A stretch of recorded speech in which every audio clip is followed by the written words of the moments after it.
দর্শক, এই মুহূর্তে আমরা গণভবনের ভিতরে প্রবেশ করেছি। অনেক সাধারণ মানুষ, হাজার হাজার লক্ষ লক্ষ জনতা আজকে গণভবনের ভিতরে প্রবেশ করতে পেরেছে। আজ বেলা যখন 1:30 বাজে ঠিক তখন খবর পেলাম শেখ হাসিনা পদত্যাগ করেছেন। তখনই আমরা ঘর থেকে বের হয়ে গেলাম। রাস্তায় গিয়ে দেখি হাজার হাজার মানুষ, তারাও সামনে আগাচ্ছে মিছিলের উদ্দেশ্যে। বাট আমার কাছে খবর ছিল তিনি পদত্যাগপত্র জমা দিয়েছেন সেনা প্রধানের কাছে। একটা পর্যায়ে আমরা ঠিকই খবর পেলাম ঠিক 2টা বাজে, যখন আমরা গণমাধ্যমে খবর দেখেছি তিনি আসলেই পদত্যাগ করেছেন এবং দেশের বাইরে উনি চলে যাচ্ছেন। তো দর্শক, আমরা আপনাদেরকে আজকেই এই গণভবনের ভেতরের চিত্র দেখাতে চাই। গণভবনে হাজার হাজার লক্ষ লক্ষ মানুষ প্রবেশ করেছে, কিভাবে প্রবেশ করেছে, এবং এই গণভবনের ভেতরে যত কিছু ছিল, যত আসবাব থেকে শুরু করে, যত জিনিসপত্র, যত পশু পাখি থেকে শুরু করে, হাঁস মুরগি থেকে শুরু করে, ফসল ছিল, সবজি ছিল, সব কিছু ধ্বংস করে দিয়েছে আমাদের বাংলাদেশের কিছু উৎসুক জনতা। আনন্দে আত্মহারা হয়ে তারা হয়তোবা এই কাজগুলো করেছে। আজকে এই ভিডিওর মাধ্যমে গণভবনের ভেতরের চিত্র দেখাতে চলেছি। অবশ্যই আপনারা আমাদের সাথে থাকবেন।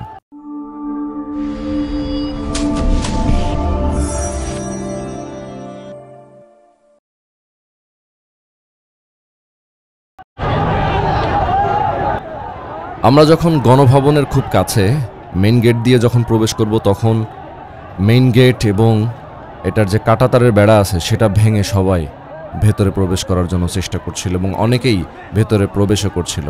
আমরাও চেষ্টা করলাম, কিন্তু আসলে তখন এভাবে আসলে প্রবেশ আমরা করতে পারিনি। পরবর্তীতে আমরা মেইন গেট দিয়ে অনেক কষ্টে চাপাচাপির মধ্যে ভিড় ঠেলে আমরা যাওয়ার চেষ্টা করেছি। বেলা যখন প্রায় 3টার কাছাকাছি আমরা তখন ভেতরে প্রবেশ করতে পারলাম গেটের একটা সাইড দিয়ে। অনেক কষ্টে আমরা ভেতরে প্রবেশ করেছি। হাজার হাজার লক্ষ লক্ষ মানুষের যে ভিড়, সেই ভিড়ের মধ্যে আসলে অনেকেই পড়ে গিয়ে অনেকে আহত হয়েছেন, আমরা দেখেছি সেটা সামনে।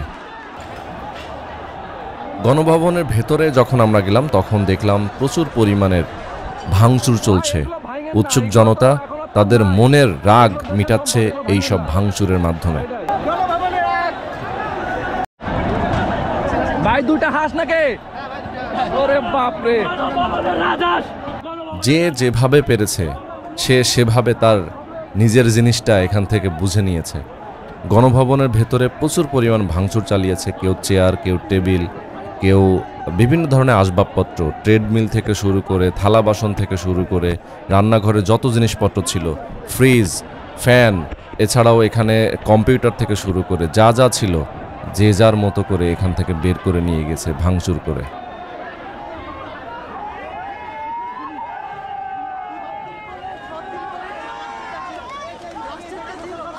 আমাদের সামনে যে ভবনটি দেখতে পাচ্ছেন, গণভবনের ভেতরে এই ভবনটিই মূলত হচ্ছে প্রধানমন্ত্রীর বাসভবন, যেটাতে শেখ হাসিনা থাকতেন। আমরা এই ভবনের ভেতরে প্রবেশ করার চেষ্টা করব, যদিও ভেতরে আসলে প্রবেশ করে আমাদের খুব কষ্ট হচ্ছিল, যার কারণে আমরা খুব দ্রুতই বের হয়ে আসছি সেখান থেকে। আমরা জাস্ট ভিডিও করার জন্য সেখানে প্রবেশ করতে চেয়েছিলাম। দেখেন, এখান থেকে বড় বড় ট্রাঙ্কগুলো বের করতেছে, চেয়ার বের করতেছে, অনেকেই বইপত্র থেকে শুরু করে কোনো কিছুই কিন্তু অবশিষ্ট এখানে রেখে যায়নি। যে যেভাবে পেরেছে সে সেভাবে তার জিনিসটা এখান থেকে নিয়ে গেছে। যেমন আমরা যদি ভেতরে প্রবেশ করি, দেখেন কেউ না কেউ কিছু না কিছু একটা হাতে করে বের হচ্ছে। একটা বাসায় কিন্তু প্রয়োজনীয় অনেক কিছু থাকে, তার কোনো কিছুই আর অবশিষ্ট নেই এই গণভবনের ভেতরে। আমরা এই দরজাটা দিয়ে ভেতরে প্রবেশ করার চেষ্টা করছিলাম। প্রচুর মানুষ এর ভেতরে আপনারা দেখতে পাচ্ছেন, অনেকেই ভিতরে প্রবেশ করেছে, যে যার মতো করে সিসি ক্যামেরা থেকে শুরু করে সব কিছু লাঠি দিয়ে ভাঙতেছে। টেলিভিশন থেকে শুরু করে, কম্পিউটার, স্পিকার থেকে শুরু করে অনেক কিছু, এভরিথিং, টেলিফোন থেকে শুরু করে সব কিছু এখান থেকে কিন্তু জানালা দরজা ভেঙে পুরো একাকার করে ফেলেছে। এবং প্রত্যেকটা দেখেন আপনারা, খুব সিরিয়াস অবস্থা। নিচে কিন্তু প্রচুর পরিমাণ কাজ পড়ে আছে। এই কাজগুলো যদি কারো পায়ে লাগে তাহলে কিন্তু তার বড় ধরনের একটা দুর্ঘটনা ঘটার সম্ভাবনা আছে, এবং ইভেন অনেকেই কিন্তু এখানে পড়ে গিয়ে আহতও হয়েছেন। আমরা ভেতরে যাচ্ছি, দেখেন আসবাবপত্রগুলো কিভাবে টেনে টেনে বের করছে। তো আমরা ভেতরে যাচ্ছি, একটা পর্যায়ে গিয়ে আমরা খুব বেশি দূর আর আগাতে পারিনি, কারণ হচ্ছে আমরা ভিডিও করার জন্য যাচ্ছিলাম, ভেতরে অনেক অন্ধকার ছিল। অন্ধকারের জন্য আমাদের ভিডিওটা আর করা সম্ভব হবে না দেখে আমরা আর প্রবেশ করিনি। যদিও দোতলা তিনতলায় উঠতে পারলে হয়তো বা আমি আপনাদেরকে আরও ক্লিয়ার ভিডিও দিতে পারতাম, কিন্তু সেটাও আসলে সম্ভব হয়নি। আমরা খুব দ্রুতই সেখান থেকে বের হয়ে আসছি।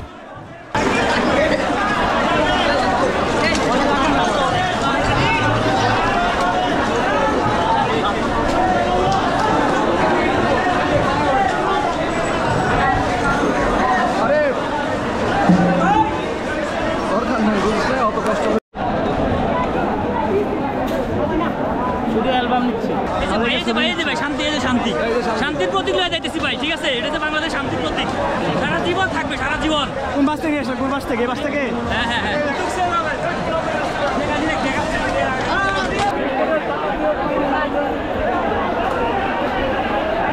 এখানে এক ভাইকে দেখুন, উনি একটা গাভী পেয়েছে।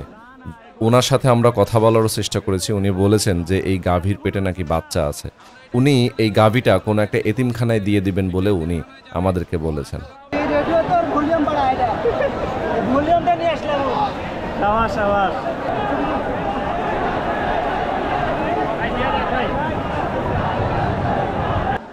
ভেতরে যে পাড় বাঁধানো পুকুরটি আপনারা দেখতে পাচ্ছেন, এই পুকুরে অনেকেই গোসল করছে, আপনারা দেখতে পাচ্ছেন। আমরা দেখানোর চেষ্টা করছি আপনাদেরকে, হাজার হাজার মানুষ পানিতে নেমে গেছে গোসল করার জন্য।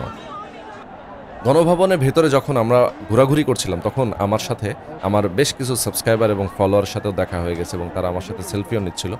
তো আমার সাথেও তাদের সাথে বেশ কিছুক্ষণ ধরে কথা হলো এবং আমার ভালোই লাগছিল। আসলে আমাকে এখানে অনেকেই পেয়ে তারা ছবি তুলছিল আমার সাথে। রোহন ভাই আমাদের সাথে এই বিজয়ের মুহূর্তে আমরা একসাথে উদযাপন করছি। গণভবনে আছি, গণভবনের ভিতরে আছি আমরা, ভাই করতেছে ব্লগ, আপনারা সবাই দেখেন। সোজা বেরোয় যায়।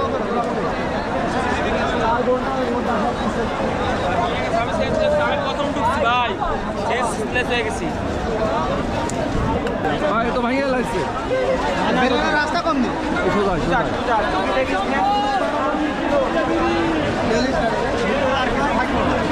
গণভবন থেকে বের হওয়ার সময় আসলে আমাদের খুব কষ্ট হয়েছে, কারণ অনেক মানুষ ভেতরে প্রবেশ করছিলেন, আবার একই টাইমে অনেকেই বাইরে বের হচ্ছিলেন, যার কারণে প্রচণ্ড ঠেলাঠেলি এবং প্রচণ্ড ভিড় ছিল। অনেকেই আহতও হয়েছেন এবং গেটের মধ্যে অনেকের মোটরসাইকেল পড়েছিল, অনেকেই পদদলিতও হয়েছে।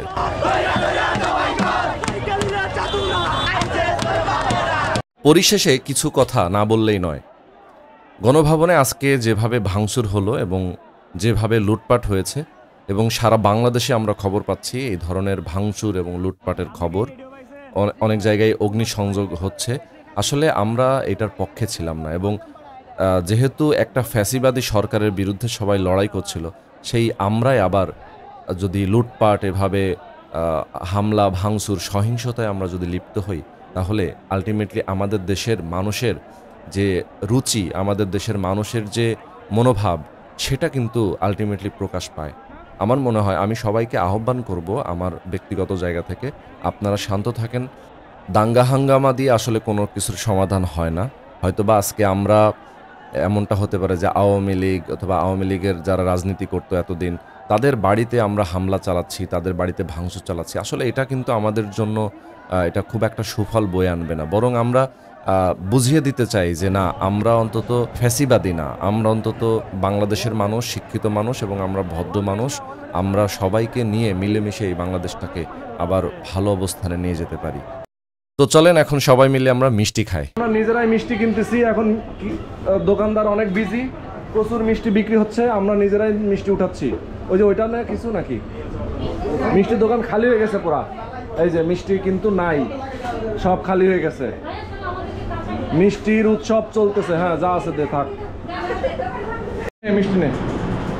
এটা হচ্ছে হাসিনার পদত্যাগের মিষ্টি। আমরা সবাই মিলে মিষ্টি খাচ্ছি। এই সবাই একটু উৎসব উৎসব।